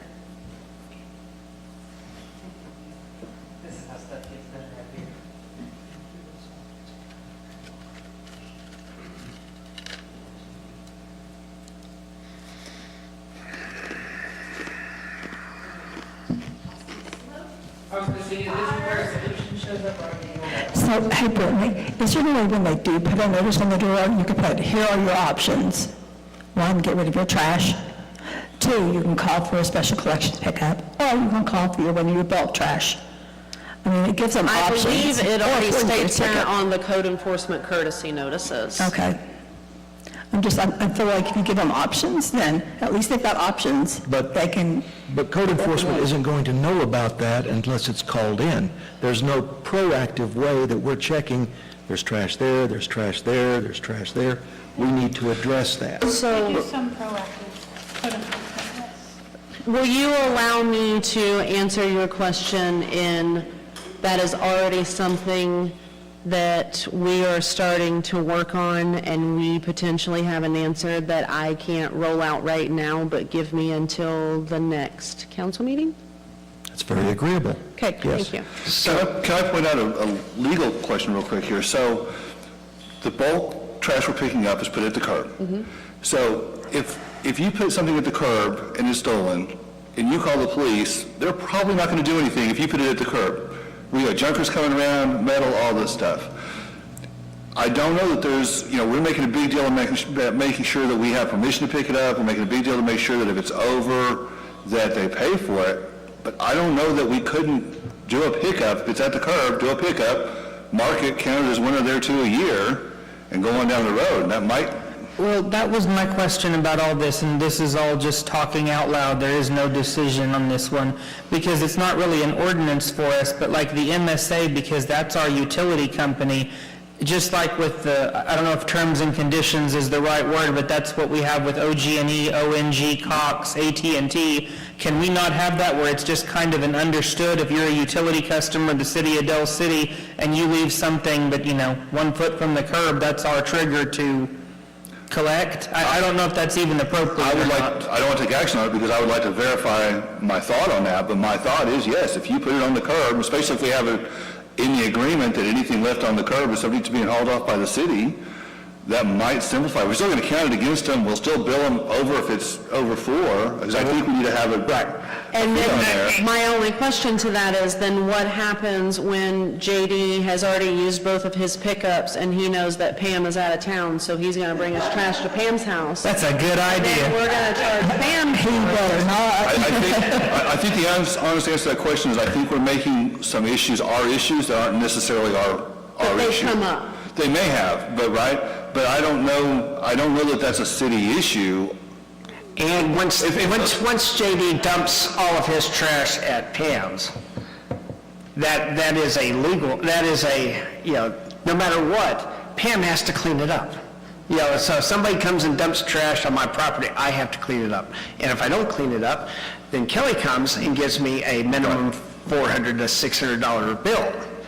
So I just think that I really, really agree with what our attorney's saying, which is if there's a way, let's just pick it up, charge it against them. Next time, charge it against them twice, and then after that, we stop, and then we send Kelly over there with the $600 bill and all the notices. So, for the gentleman in the back. So she has to go and give you she gives you the notice, she posts it on the door, and you got 10 days to get rid of it, and she tells you how to do it, that you're going to now be doing that. But it just seems like that would solve everybody except for the problems of cars parked out, cars parked in front of it. That would solve the majority of the trash here. I agree with that. I think that cuts out the middleman of who is going to tell us whose trash has been left out without having been called in. It just cuts that out because it's just going to get picked up regardless and get added to their statement or to their bill. So Councilman Dean, what you're saying is if the sanitation truck goes down, he goes over there to pick up the one bulk trash on the street, and he notices 12 more, go ahead and pick it up? Pick it up, yes. Okay. And we don't change anything here. Now, I'm going to say this, and it probably would actually, everybody might hear it. I would say we don't change anything, that you absolutely have to call it in. We just magically start picking up the rest of this stuff and start charging them. We don't put this little part of the procedures in here. However, that you do get charged, and in that way, we can get the stuff picked up and more efficiently as they're driving over to go get that one piece, which I've watched many times. There goes the trash truck down, they pass 18 piles, and then one. I do see how that's going to be very difficult for Brittany and for the workers to, as well as you've been doing, is trying to get everything down, put it all on, your Excel sheets, and you've been doing really great with that. But how then, I think, just, to speak on their behalf, how would you guys know then what to expect that day? And how would they plan their schedule? Would it just be on this day, everybody, or we just run a big And bulk how day? would they know that there's active utilities with someone in that house paying that fee? Sanitation drivers don't know if there's active utility accounts if... What does that matter? Because you know what? By the time the next person turns on that account, you're going to have to pay it. Hey, sorry, you got a back fee, go, you know what, you just bought the, no, you go and you say, no, it's not a due process. That is called, whenever you go, you put that on there, and then whenever somebody buys or But you sells. cannot put someone else's debt onto some... Yes, you can. It's on the property. The property, a piece of property has its own, I'm not going to say rights, but you have your account. And so it's called a lien. This would be a lien on the property, just like anything else if you didn't pay your water bill.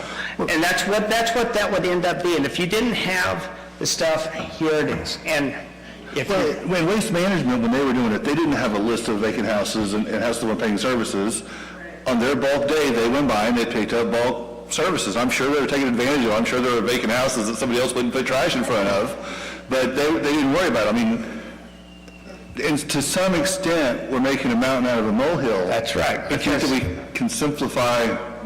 Or we could take the loss on the very few times that this is ever going to happen to go and clean up the city. Hey, Brittany, I have a question. So when they go in and they fill out paperwork to open a utility account, do they get all the paperwork that says what they have to do with their trash cans, push them to the curb, pull them back? Can we put a disclaimer I will there of say, that? she created an incredible, it's like a Welcome to Dell City booklet that tells you all the specifics. But once they sign off on utility billing, and they sign it off that they get 2 bulk trash, if the trash is there, then we kind of have a disclaimer that they've signed that's a written approval. Can we do something like that? Now, okay, so we're going down some legal holes, so Yeah, we'll need to, I'm not- yeah, we'll need to get with the lawyers and get back to you all on some of this information. So But he's going like this. So on this part about driving down and picking up the additional ones, again, it's an efficiency thing. If you drive down there and somebody just put out their stuff as the work order goes, and they're going down there and they do this, and they pick up the next one, then you've saved an extra step of going down there. I'm just thinking that if we could get it all picked up first, then we're going to be in a much better place. And I know we're doing the mountain and molehill thing, but one of my concerns is what if I wasn't done? What if I had just gotten my couch to the curb and I'm about to get my recliner and my love seat and everything else, but somebody drives by and goes, oh, whoop, and goes ahead and takes it. Did you like that? Did you like that, Jackie? Thank you. And then so I have to call Brittany and go, hey, you already took, well, I used up my first one. I can't use up my second one in the same month. I mean, that's where the whole purpose of them calling in and saying, okay, it's ready. I think just having some flexibility might help with that. I mean, if they call in and say, hey, I didn't have it all done, if we say, oops, that's on us, we'll be back out tomorrow, it's not the end of the world. They're still counting their... I think that could be at the discretion of Public Works, that if somebody really presented a valid case, I didn't have all my trash out there, you could say, okay, we'll go ahead and pick it all up. Now, what I wanted to say here, on this handout you gave us, it says, sanitation employees do not, and not is emphasized, have the authority to remove bulk trash from someone's property without a request. What we're discussing is changing that, and I don't know if this statement has been run by legal before, and that's why this is in here. But I think if someone puts trash in their polycart, it's implied by that person that it's trash, it's to be removed. You have a city easement. If I put trash out on the city easement, it's implied that I want that removed. Maybe that's something that legal could look at. And I will look at it, but I agree with you on that, and that's why I made a statement earlier. You've got guys out there collecting metal and other things. They're not being arrested every time they pick something off the curb because it's implied when you put it at the curb that you're abandoning it. So I want to look into that, and I think this is a discussion tonight. Well, I think we have an action item tonight that we need to take action on. I think we need to vet that all out. But my initial thought is that we can do those things. So with that being said, I appreciate this discussion. Now that we've got a couple of legal things to go back and research, do we have anything else that we want to bring up for us before? Because the three of us are going to have to convene. We're obviously going to convene in your office whenever we do this tomorrow, but we're going to have to look into the legalities, the rules, the regulations, that kind of ordeal on that. Does anybody have any more thoughts that we should take with us? I think that the real thought is that these established procedures was the first try around. This is the first trial. This is not set in stone. There's no resolution. There's no laws or ordinances stating that this is a legal procedure for the city of Dell City. So we can change anything. We could change it down to, let's just go pick up stuff. Let's just drive 24 hours a day down there and grabbing stuff. This is a way just to try to go and make this as efficient as possible, and in our efficiency tries and in our worries about throwing all of our trash on the vice mayor's yard, we have decided that this was it It wasn't me if it happens tomorrow, by the way. Well, and it has just been 1 year. I mean, I think this is very successful for having been 1 year in, and we're having these kind of conversations to really create solutions. Right, And you've done a great job. I mean, sanitation has done an amazing job, and you've taken over a big, that whole area has taken over a big part. And it's 1 year, and this is the time to start finding those problems, get those wrinkles out, and, this is the first steps, but I applaud sanitation and what you guys have done so far. So we've had a long conversation on this, but to recap, the idea is you're driving by, you're going on your normal work order. So again, let's not advertise that we're going to start picking up things without this part. You drive by somebody, you pick it up, they keep the address, and they say it's 3 cubic yards. I think that you should we picked it up here, and it was 3 cubic yards, and that way if there's ever any question about it and the date, and they called you, and you say, hey, on this date, we picked it up, there's 3 cubic yards on your thing. So, you'd have that. Now, if there's 5 cubic yards, then again, I think that you just go ahead and charge the $10 extra or whatever number that we come up with. So the 3 takeaways we have right now is considering a resolution to additional cubic yard costs. That'll be something that the team, we go back and review. Yeah. If we want to follow what Midwest City and Oklahoma City do. Either on the 2nd of December, because you're already thinking about, you've got some ideas of what we can come back and say. We'll say the 2nd of December, or maybe if we need the extra 14 days, it'll be the 16th of December. Let's not lock in a particular date. Let's give some time in the month Those of are December. my meetings, the second one. Right. So if we could say this, how about the 16th of December? That's the second council meeting of December. We come back with some additional ideas, thoughts, comments. Then I choose the second, please. The second. Okay, never mind, we'll keep it the second. I was like, Brittany doesn't mind staying late. And then the third is the legal review of what it's like to pick those up without the call-in, what we And we need to look at sinking funds and increasing the cost Okay, cost increases. due to replacement of vehicles, and I think that you really need to look into your sanitation vehicles too, because the $10 and $12, as we look at the prices, is extremely low, and they're probably not waiting for the next sales tax part to come through. All right, any more discussion?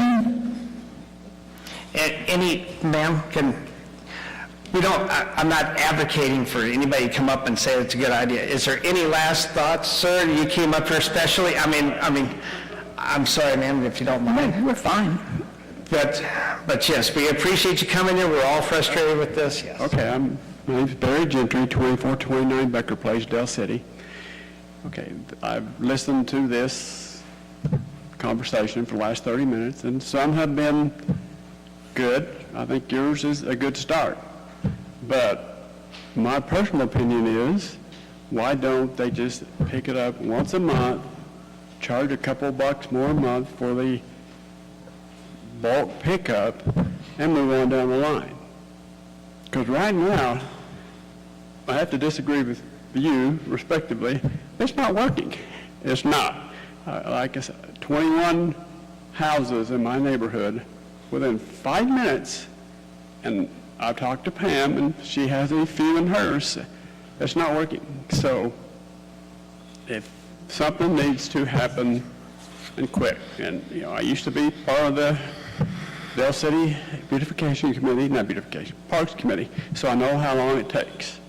But something needs to get fixed quick, because, I don't want to drive around tomorrow and there's 30 yards with stuff. And it's not making Del City look good. So anything that can be done soon would be appreciated. I think that that's a great thing. So that if we can have them just look into it. I don't know if they got one truck and one driver, or I think they have 3 trucks, and I don't know if there's 3 drivers. So I don't know the logistics, but if you just took Monday, my trash day is on Thursday, and so there's already 4, I believe that there's 4 trucks out every day, right? 3 trucks out every day. No, I'm talking about regular trash day. So there's 3. So if you took my Thursday for my set, or for my truck would be one, basically split it up to where you can do it, that mine is going to be the first Thursday, Pam's is going to be the second Thursday, and then seeing if you could split it up to once a month. But again, I like all of them, but at least if you did that, and so the problem that, it's kind of an overwhelming thought is the reason why is to go and hit the whole city, but if you really aren't hitting the whole city, you're hitting 1/3 of the city, and you're really speeding past all the houses, because there's only going to be 10% of the houses that would ever put out any bulk trash out there. Maybe it's okay. So again, it's just something to discuss. And we'll look into these things and get back with you all. Okay, I do have one more thing to say. The notice on the, water bills and stuff is great, but I agree with you. Nobody really looked at the water bill, just the amount. Nobody is calling in. That's the problem. Or not very many people are calling in about their trash. They think that it's mysteriously going to just disappear. Well, like you said, it sits there for 3 months and it's still there. So nobody is reading their water bill, and not very many people are calling in. I mean, that should be obvious. So, thank you for listening to me. Thank you. All right, any other discussion? Any other trust input? I make a motion to adjourn for the night. Second. Take a vote. Councilman Dean? Aye. Councilwoman Brown? Aye. Councilman Katie? Aye. Chair votes aye. We are now adjourned. Hey, rules before you all leave. We gotta clear out the food that's left over. Everybody take a plate or two.